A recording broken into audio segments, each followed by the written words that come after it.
यो देशका अहिले जति पनि संसदवादी पार्टी छन् सबै पार्टीलाई हामीले युवाको रूपमा सत्तामा पुगाएका छौं।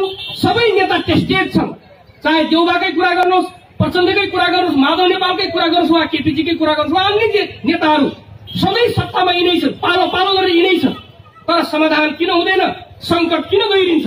संकट किन गइरिन्छ भने यो दलाल पुँजीवादी संसदीय व्यवस्था रहँदासम्म त्यहाँ जोसुकै पार्टी गए पनि, जोसुकै शक्ति गए पनि, जतिसुकै बहुमतका साथ जनताले नेता चुनेर पठाए पनि हुने यही लुटपाट हो, हुने यही भ्रष्टाचार हो, हुने यही राष्ट्रघात हो, हुने यही जनघात हो।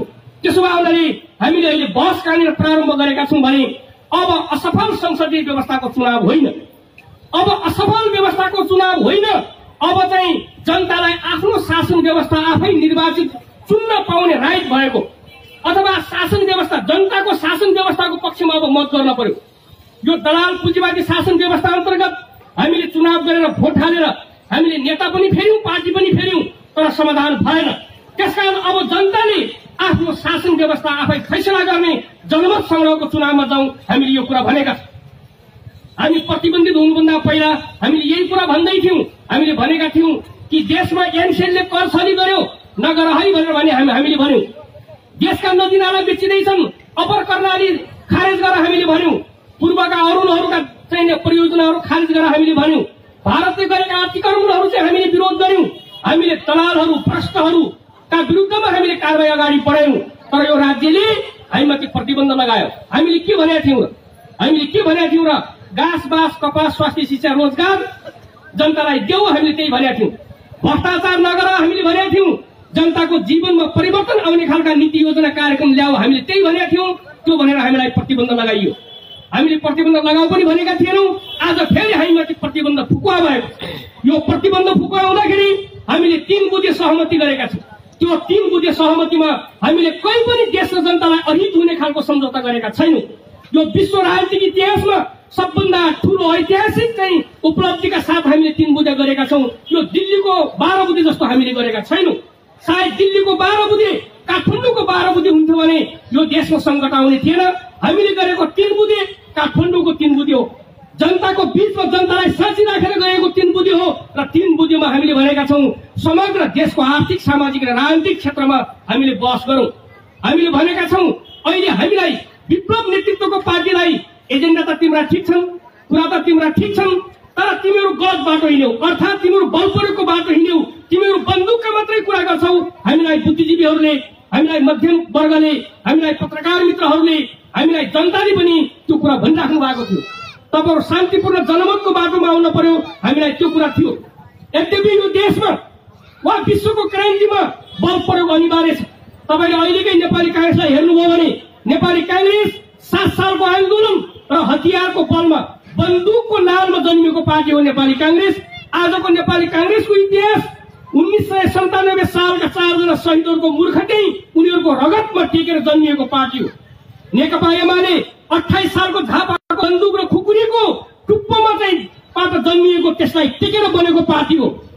माओवादी आज चाहिँ 2052 सालको बन्दुकबाट त्यो एउटा चाहिँ बन्दुकको चाहिँ तपाईको नालबाट जन्मिएको पार्टी हो। अस्तित्व तपाईले हेर्नुभयो भने कुनै पनि पार्टी संघर्ष बलिदान बिना पैदा हुँदैन। त्यही मधेसवादीहरू हेर्नुस् न, मधेसमा रगत बगेर तयार भएका मधेसवादीहरू हुन्। कहाँबाट आयो मधेसवादीहरू? त्यसो भए उनीहरूले के छ भन्दाखेरि संघर्षको बलिदानको इतिहासबाट तयार भएका पार्टीहरू जब सत्ता र स्वार्थमा चुर्लुम्म भएर डुब्छन्, जसका विरुद्ध लड्छन् त्यसलाई फेरि संरक्षण गर्दै मर्छन्। नेपाली कांग्रेस सामन्तवादका विरुद्ध लड्यो, नेपाली कांग्रेस धार्मिक अन्धविश्वासका विरुद्ध लड्यो, नेपाली कांग्रेस जातीय छुवाछुतका विरुद्ध लड्यो, नेपाली कांग्रेस जग्गा कसको जोत्नेको घर कसको पत्नेको नारा लिएर उठ्यो, लड्यो। तर आज त्यही कुरा फेरि संरक्षण गर्दै राजा महाराजाहरू, जमिनदारहरू, पुँजीपतिहरूको संरक्षण गर्दै कांग्रेस मर्ने स्थितिमा पुग्यो। 28 सालका झापालीहरू, केपी ओलीहरू उनीहरू 14-15 वर्ष जेल बसे, 17-18 वर्ष मोहनचन्द्रहरू जेल बसे। उनीहरूले पनि 1 युनिट 1 स्क्वायर 1 एक्सन भनेर दस्तावेज बनाएर, दस्ताहरू बनाएर, सेनाहरू बनाएर लडे। सकेनन्, कोही हतियार गाडे, कोही हतियार कुसी हाइटेम बनाएर फाले। सामन्तवादका विरुद्ध लडेको एमाले हामी 52 सालमा जनयुद्ध लड्दाखेरि सुरुवात गर्दाखेरि एमालेका सामन्तहरूका विरुद्ध पनि लड्नुपर्ने भयो र अहिले एमाले गएर त्यहाँ घोप्टिएको छ। 52 सालमा हामीले माओवादीले जे भनेर लड्यौं, जसका विरुद्ध लड्यौं, आज माओवादीको एउटा खेमाले तिनै दलाल सामन्त पुँजीपति संरक्षण गर्दै मर्ने ठाउँमा आज प्रचण्डजीहरूको पार्टी पुग्दैछ। त्यसो भने यो विडम्बनाका बीचबाट हामीले भनेका छौँ कि यो विडम्बना भयो। जो एजेन्डा लिएर पार्टी खडा भए, जो एजेन्डा लिएर पार्टीहरू लडे, अन्ततः त्यही एजेन्डामा डुबेर पार्टीहरू मर्ने स्थिति सिर्जना भएको छ। त्यसले गर्दाखेरि हामीले के भनेका छौँ भने अहिले हामी विप्लवजीको नेतृत्वमा नेपाल कम्युनिस्ट पार्टीको पुनर्गठन गरेर हामी अगाडि बढ्दै गर्दाखेरि हामी एउटा प्रतिबद्धता जाहेर गरेका छौँ। हामीले भनेका छौँ प्रतिबन्धबाट यता आउँदाखेरि हामीले भनेका छौँ कि संसदीय व्यवस्थाको असफलता तपाईँ सबैले टोपी नलगाउनु र हामीले यो पनि भनेका छौँ कि संसदीय व्यवस्थाको चाहिँ अहालबाट डुबेर त्यसमा चुर्लुममा डुबेर हामीले आज प्रचण्डजीहरूलाई पनि हामीले भनेका छौँ कि के भनेका छौँ भने हामीले पुँजीवादको घोडा चढेर कामरेडहरू समाजवादमा पुग्न सकिँदैन। समाजवादमा जानको निम्ति समाजवादकै घोडा चढ्नुपर्छ। हो त्यसो भए हुनाले अहिलेको नेपालको बहस भनेको वैज्ञानिक समाजवादकै दलाल पुँजीवाद भन्ने विषयको बहस हो। मैले अघि फेरि पनि भने कि यो बहस भनेको चाहिँ तपाईँको नेता चुन्ने वा पार्टी चुन्ने बहस होइन। अहिलेसम्मको हाम्रो राजनीतिक आन्दोलनले उपलब्धिहरूले चाहे कांग्रेसको लडाईँ, चाहे एमालेको, चाहे माओवादी हामी लडेको लडाईँको उपलब्धि भनेको अरू धेरै कुरा छैन। जनतालाई हामीले दुईवटा राइट दिएका छौँ, एउटा पार्टी चुन्ने राइट, एउटा नेता चुन्ने राइट। समानुपातिक मत भनेको पार्टी चुन्ने अधिकार हो, प्रत्यक्ष मत भनेको नेता चुन्ने अधिकार हो। हामीले नेता पनि चुन्यौं, हामीले पार्टी पनि चुन्यौं, तर ती नेता र पार्टी चुनेर पनि देश फड्कालामा जान थाल्यो। हो त्यसो भए हामीले के भन्यौं भन्दाखेरि अब सार्वभौम सत्ता सम्पन्न नेपाली जनतालाई आफ्नो शासन व्यवस्था आफै चुन्ने राइट दिनुपर्छ। यदि त्यो राइट दिने होइन भने मैले अघि कम्युनिस्टको कुरा गर्दै थिएँ, हामी हतियारको लडाईँको सबभन्दा पीडा हामी माओवादीहरूलाई छ, हामी शहीद परिवारहरूलाई छ, हामी बेपत्ताहरूलाई छ, हामी घाइतेहरूलाई छ। हामीले बुझेका छौँ लडाईँ के हो भन्ने कुरा। त्यसले गर्दाखेरि हामी हिंसा हामीलाई स्वीकार्य छैन, लडाईँ हामीलाई स्वीकार्य छैन, हामीलाई समाजवाद र क्रान्ति स्वीकार्य छ। जबसम्म जनताले क्रान्ति भेट्दैन, जनताको जीवन जबसम्म बदलिँदैन, त्यति बेलासम्म लड्ने हाम्रो अठोट छ। त्यो लडाईँ दुई तरिकाको हुन सक्छ। मैले अघि पनि भने समाजवादको कुरा, समाजवाद प्राप्तिको कुरा दुईटा हुन सक्छ। समाजवाद प्राप्तिको बाटो दुईटा हो, एउटा सशस्त्र सङ्घर्ष बल प्रयोगको बाटो हो, अर्को शान्तिपूर्ण जनमतको बाटो हो। कयौं युरोपियन देशहरूमा त्यो बाटोबाट सफल पनि भएको। त्यसकारण हामीले के भनेका छौँ भने बन्दुक पनि उठाउनु नपर्ने र संसदवादी पनि नहुनु पर्ने, संसदमा नछिरेर बन्दुक नसमातेर समाजवादको जनतालाई लाने बाटो भनेको जनमत संग्रहको बाटो हो। म कम्युनिस्ट पार्टी भन्नेहरूलाई पनि म क्वेसन गर्न चाहन्छु, बन्दुक पनि समात्न नसक्ने, जनताको अभिमतमा जानदेखि पनि डराउने त्यो पनि कम्युनिस्ट पार्टी हुन सक्दैन। म जनतालाई पनि भन्न चाहन्छु, आफ्नो शासन व्यवस्था आफै फैसला गर्ने, चुनावमा भोट हाल्न हात कमाउने त्यो जनता हुन सक्दैन, त्यो दास र त्यो रैती हुन सक्छ।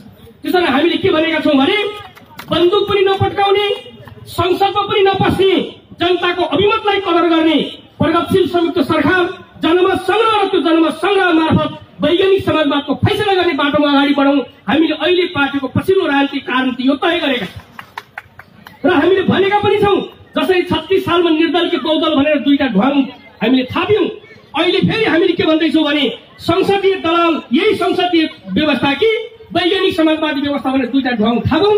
त्यो दुईटा ढ्वाङमा हामीले वैज्ञानिक समाजवादको चाहिँ प्रचार गर्नेछौँ, जनतामा हामीले प्रचार गर्नेछौँ र हामीले वैज्ञानिक समाजवादका आधारहरू भन्ने एउटा घोषणा पत्र पनि सार्वजनिक गरेका छौँ।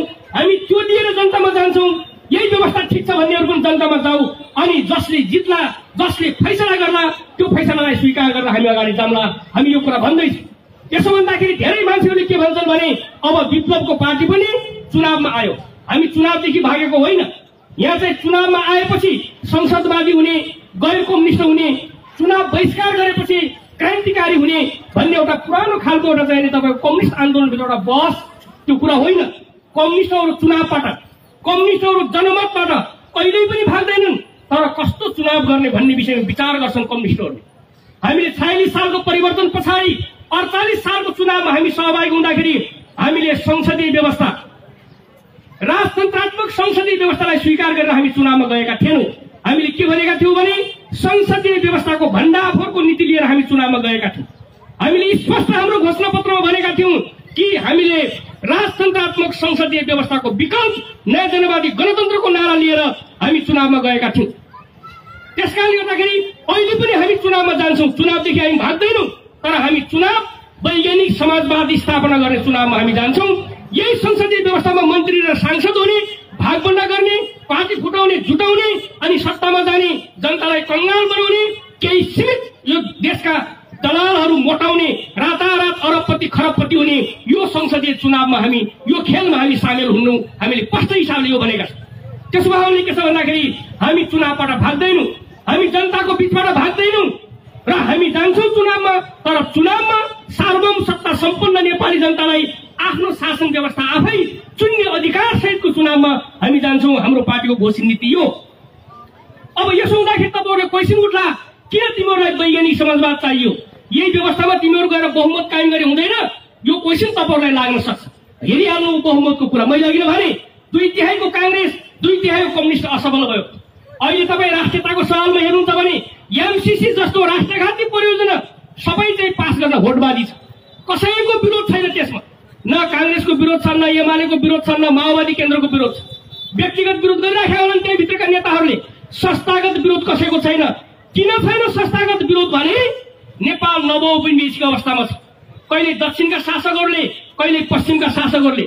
अहिलेको गठबन्धन भनेको युरोपियनहरूले, पश्चिमाहरूले तयार पारेको गठबन्धन हो। त्यसकारण उनीहरूले यो पास गर्नुपर्छ। त्यो पास भयो भने के हुन्छ? त्यो पास भयो भने अहिले संसारबाट असफल भएर भागिरहेको, अफगानिस्तानबाट पनि असफल भएर भागेको अमेरिका दक्षिण एसियामा पस्न चाहन्छ। यहाँको म्यान पावर प्रयोग गर्न चाहन्छ, यहाँको प्राकृतिक स्रोत साधन प्रयोग गर्न चाहन्छ र यहाँको संस्कृति र यहाँको धर्ममाथि आक्रमण गर्न चाहन्छ। अहिले तपाईले हेर्नुभयो, हिजो मात्रै एउटा तथ्याङ्क आयो, संसारको चाहिँ धनी देश चाइना भएर विकास भइसकेको छ। अमेरिकासँग अहिले हतियार बेच्ने चिज, हतियार बाहेक केही पनि छैन। संसारलाई लुटेको धन सकिसक्यो अमेरिकामा। त्यसकारणले गर्दाखेरि अमेरिकाले अब हामी नेपाल जस्ता देशहरूलाई लुट्ने उसको योजना छ। यहाँ आएर बस्ने, हाम्रा युरानियम खानीहरू चाहिँ, युरानियमहरू चाहिँ तपाईँको लुटेर लाने, तपाईँको हाम्रो यहाँको समाजवादी आन्दोलन, कम्युनिस्ट आन्दोलनलाई तहस नहस पार्ने अनि नेपाललाई अखाडा बनाएर दक्षिण प्रशान्त रणनीतिको योजना अन्तर्गत दक्षिण एसियामा चाहिँ आफ्नो पकड जमाउने यो रणनीतिका साथ अमेरिका आज नेपालमा आउँदैछ। अनि यहाँ कतिपय बुद्धुकहरूले, बुद्धिजीवीहरूले भन्ने गर्छन्, कांग्रेस, एमाले र माओवादी केन्द्रका चाहिँ नेताहरूले, कतिपय अब्बल दर्जाका नेताहरूले भन्ने गर्छन् एमसीसी आयो भने विकास आउँछ, पैसा आउँछ। फाँसे दिएको पैसा किन नलाने? हामीले पनि त्यही भन्छौँ। फाँसे पैसा दिएको हो भने अमेरिकाले चाहिँ हामीले लिनु भन्दा पनि जबरजस्ती किन दिइराखेको छ अमेरिकाले हामीलाई पैसा? यसको रहस्य हामीले बुझ्न जरुरी छ। अनि भन्ने गर्छन् एमसीसी आयो भने सेना आउँदैन, अमेरिकन सेना आउँदैन। एकदम वाहियात र फन्टुस कुरा हो। म यहाँ अलिकति बौद्धिक वर्ग पनि हुनुहुन्छ, युवाहरू पनि हुनुहुन्छ। तपाईहरूले त्यो एमसीसी का प्रावधान हेर्नुभयो भने अप्ठ्यारा छन्, त्यो स्वाभाविक हो। तर एमसीसी के हो भन्ने कुरा हामीले हेर्नुपर्छ। हामीले एमसीसी को विरोध गरेको होइन। एमसीसी को नेपाल प्रोजेक्ट जसको कम्प्याक्टलाई हामीले विरोध गरिराखेका छौँ, त्यो कम्प्याक्टमा जो प्रावधानहरू राखिएको छ, अप्ठ्यारा प्रावधानहरू, त्यसले नेपालको सार्वभौम सत्ता सम्पन्न नेपालमाथि त्यसले हस्तक्षेप गर्छ। तपाईँले अर्को कुरा बुझ्नु होला, एमसीसी भनेको मिलेनियम च्यालेन्ज कर्पोरेसन जो भनेर आउँदैछ, त्यो भनेको इन्डो पेसिफिक स्ट्राटेजीको आर्थिक फन्ड हो। त्यो चाहिँ सैन्य रणनीति, अमेरिकन सैन्य रणनीतिको आर्थिक फन्ड हो त्यो। अर्को कुरा, एमसीसी भनेको अमेरिकन एक्ट अनुसार चल्छ, अमेरिकन कानून अनुसार चल्छ। त्यो एमसीसी जहाँ जहाँ जान्छ त्यो देशमा त्यो देशको कानून प्रभावी हुँदैन। त्यो देशको कानून होइन, अमेरिकन कानून लागू हुन्छ। र त्यो अमेरिकन कानूनमा के लेखेको छ भने त्यो एमसीसी परियोजनाको सुरक्षा अमेरिकन सेना बाहेक अरू कसैले पनि गर्न सक्दैन। त्यसो भए त्यो एमसीसी जहाँ जहाँ जान्छ अमेरिकन सेना अनिवार्य हिसाबले त्यो देशमा जान्छ। त्यसकारण अमेरिकन सेना नेपालमा आउँछ हामीले भनेको। यो तथ्यलाई तपाईहरूले बुझेनौ भने यो देश बर्बाद हुनेवाला छ। यो देश चाहिँ अफगानिस्तान हुनेवाला छ। यो देश इजरायल, इराक, सिरिया हुनेवाला छ। त्यसो भए सचेत भएर हामीले बस्नुपर्छ। तपाईँ भारतको कुरा हेर्नुहोस्, अस्ति मात्रै चाहिँ तपाईँको पुलवामा चाहिँ तपाईँको ड्रोन उडाएको थियो, त्यहाँ हस्तक्षेप गर्यो भारतले। यही महाकालीको कुरा हेर्नुहोस्, जयसिंह धामीलाई 3 घट्टाबाट खसाएर मार्यो। हामी त आफै गयौँ नि स्पोर्टमा, अन्तर्क्रिया गर्यौं। हाम्रो